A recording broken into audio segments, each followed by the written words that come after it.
Don't sign that contract. Don't sign that contract. Don't sign that contract, John. God. All right, guys. I just woke up and I had the worst nightmare ever. I dreamt that we had John Wall and his ginormous contract on our team, and I freaked out. So I'm just gonna do a quick Google search to make sure it was just a dream or a nightmare. All right, John Wall. Oh, shoot. He's a Houston Rockets?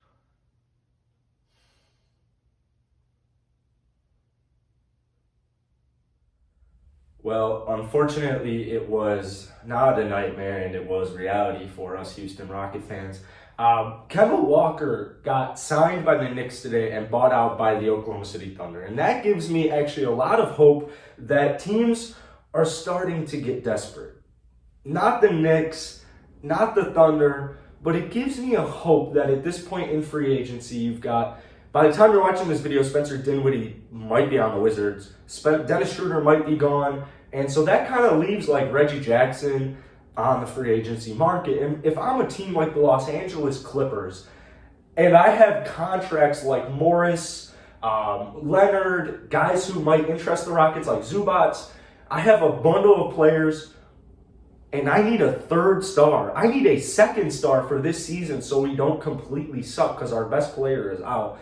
I might actually send the Houston Rockets a trade package, especially if they're willing to give up a first-round pick. Now, I've made several videos on my second channel, on my Houston Rockets Daily channel. The link's down below. I post several times on that about like small topics that really only Rocket fans probably care about. So, you know, diehard Rocket fans, check that channel out. But I made a couple of John Wall videos in the last few days because, you know, he's not that bad. Right, he averaged close to 21 points per game and 7 assists. And if you go look at John Wall's statistics, that's the third highest scoring season he's ever had in his career. Now, his assists were the lowest he's ever had in his career, but could you imagine John Wall, a healthy John Wall, keep in mind, because he only played 40 games for us last year due to load management, injury, all that stuff. Imagine John Wall comes on this team and averages 20 and 10. 20 and 8, 20 and 9, 19 and 10, 19 and 8, 19 and 9. Like, that's actually pretty good. But the reason I've made so many John Wall videos is because he's going to start. And that's a tough reality for a lot of Houston Rocket fans is John Wall is going to start. You're not paying several-time All-Star, he's only 30. That's not that old, guys. He's only 30 years old, making $40+ million for this next season. You're not going to put him on the bench. So that means it's probably going to consist of John Wall, Kevin Porter Jr., Jae'Sean Tate most likely at the 3 spot, maybe Daniel Theis, hopefully not, Steven Silas. Hopefully he gets traded. Trade him to the Bulls. Honestly, we'll take him. Bulls will take him. And then I think it's going to go Christian Wood, Daniel Theis. I can't do this numbers on my hand. 4, Daniel Theis. So Jalen Green's probably going to come off the bench. And so, to me, that's not the end of the world because I think John Wall will get traded. If he doesn't get traded this offseason, I think he'll be traded by the trade deadline because a team like the Clippers, who only have Paul George for next season, should be like, oh my God, guys, we need a point guard. And we don't even have to really give up that much for a several-time healthy All-Star. So John Wall's best bet might be to actually play some games for us in the starting role to get his value up. That might be a good maybe alternative, second case, worst case scenario if he actually starts the season for us. Because, guys, this Rockets squad isn't that bad. Daniel Theis has tons of experience, good player. Christian Wood had a great season. Kevin Porter Jr. might be the next superstar in the league, whose main position is 2. Keep in mind, I want KPJ at 1, 2, but for the time being, if he has to start the season at 2, let it be. Jae'Sean Tate, if Jae'Sean Tate takes an offensive leap, I mean, league's over, bro. Jae'Sean Tate, I don't want to overhype him, I don't want to overrate him, but he is promising to me not only on the defensive end, but I think he has offensive potential because he was starting to take more shots as the season went on, and he was looking slim, guys. He was looking slim. So he can guard so many different positions. He can score on so many different players that I think he's going to be a good player. Look at the bench. You got Jalen Green, who's going to be averaging more than 15 off the bench. 100%. Jalen Green will average more than 15 off the bench. 100%. Still going to get close to 30-ish minutes. He's going to get 25. Guys like David Noab off the bench. Even if we have a veteran like DJ Augustine at point, this team isn't that bad. They're going to be hovering around the play-in tournament 100%, in my opinion. By the time the season's over, I think they will be in the mix, if not in the play-in tournament or a playoff seed. Because, dude, people are forgetting how John Wall used to be really good. And John Wall was good for us last season, guys. We had nobody on the team.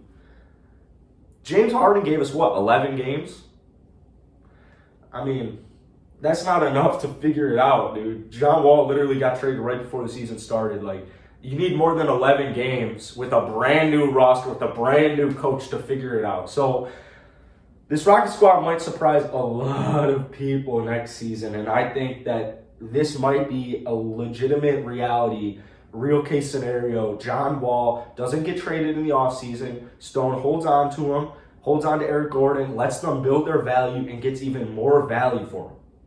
Because what if John Wall's an all-star point guard next season? No one has talked about it, so I'll talk about it. So I try to be as real as I can with you guys. Try to have no BS on the channel. Unbiased. I live in Chicago, bro. Come on. Unbiased opinion here. What if John Wall's an all-star? He's done it before. He didn't look bad last season, guys. John Wall is a good point guard. He's one good season away from being back to being an elite guy. I mean, 20-7.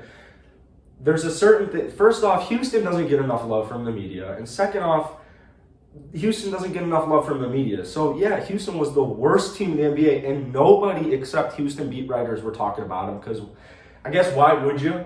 You know, if you're a reporter and you actually, it's your job to get clicks and stuff, you'll probably talk about, the Lakers, Nets, Bucks, Suns, guys, teams like that, and not the Rockets. But once KPJ dropped 50 and 11, people were kind of on notice. Christian Wood obviously had that dominant performance on TNT, and then called Shaq a casual. So this Houston Rockets team's on the map. And now we got second pick Jalen Green.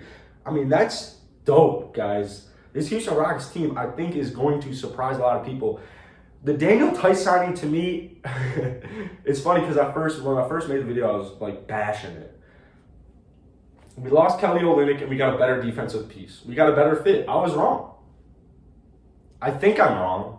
Maybe we'll see if I'm wrong. We'll see if we're wrong. We'll see based on this next season how Daniel Theis plays, how Kelly Olynyk plays. But based off last season from what I watched on the Chicago Bulls, Daniel Theis, to me, I would rather have a different center. I'd rather have a guy like Karl Anthony Towns. I'd rather have a guy like James Wiseman. But who wouldn't? We got Daniel Theis. That's what we got to deal with. I think I'm probably wrong about my first opinion on the Daniel Theis signing. I think getting a defensive-minded player, the guy who's going to take the beating every single night, he's going to take the beating. No more Christian Wood taking the beating at 5. Gives a lot more offensive free power for Christian Wood. It's kind of like the Bulls getting Lonzo and Zach LaVine doesn't have to guard their best player. That's kind of what it's like for this Rocket squad. So I honestly think they're going to shock the entire NBA world, if we're being quite honest. But Daniel Theis, statistically, he's not going to do much. But basically the point I'm trying to get at here is I think the Rockets, especially the David Noab signing, that was huge. Matthew Hurt, I haven't talked about Matthew Hurt yet, I apologize. Led the ACC in scoring. This guy might be a three-point genius for us, so we got a shooter right there. We'll see who's on the roster. We'll even see, we don't even know who's on the Summer League roster yet. First game Sunday night. So obviously I'll keep you guys updated on all this stuff, but what I'm trying to get at is we built kind of a defensive, we just need some shooters, man. I think that's all the Rockets need right now is just a couple shooters, man. Get some shooters to surround your guys with, but what if KPJ, Jay Tate, Christian Wood, they're all good shooters? What if they become good shooters? Efficient shooters? You never know, man. You never know. So I've been getting a lot of messages, especially from my man Jorge. If you're watching this right now, what's up, Jorge? He's been saying, don't sleep on these Rockets. We'll make a video on these Rockets making the playoffs. Well, here it is. I'm not, saying anything because free agency's not over, guys. The Rockets might have signed somebody by the time you see this video. I mean, it's daylight, so you'll probably see this when it's not daylight. So, actually, it's summer. I'm not sure. That's not the point of this video. The Houston Rockets, They might surprise you. So anyways, guys, that's it for today. I appreciate it so much. Like, seriously, especially Houston Rocket fans, you guys are changing my life every single day. Like, literally every single day, every minute, every hour, you guys watching this video right now are changing my lives. And it's crazy. It is absolutely crazy. Like, words cannot explain it. I haven't really addressed the 5,000 subs yet, so I just wanted to thank you guys so much for rocking with me. I'm only 8 months into this, so I appreciate it. Specifically, Houston Rocket fans, man, you guys are the reason that I'm able to do what I do every single day. This is what I do every single day. So thank you guys so much. And my leg's shaking. I'm kind of like nervous right now. I think this is the end of the video. Peace out, H-Town. Love you guys. Hit the like button. Let's aim for 100 likes on this video. I'll see you guys later.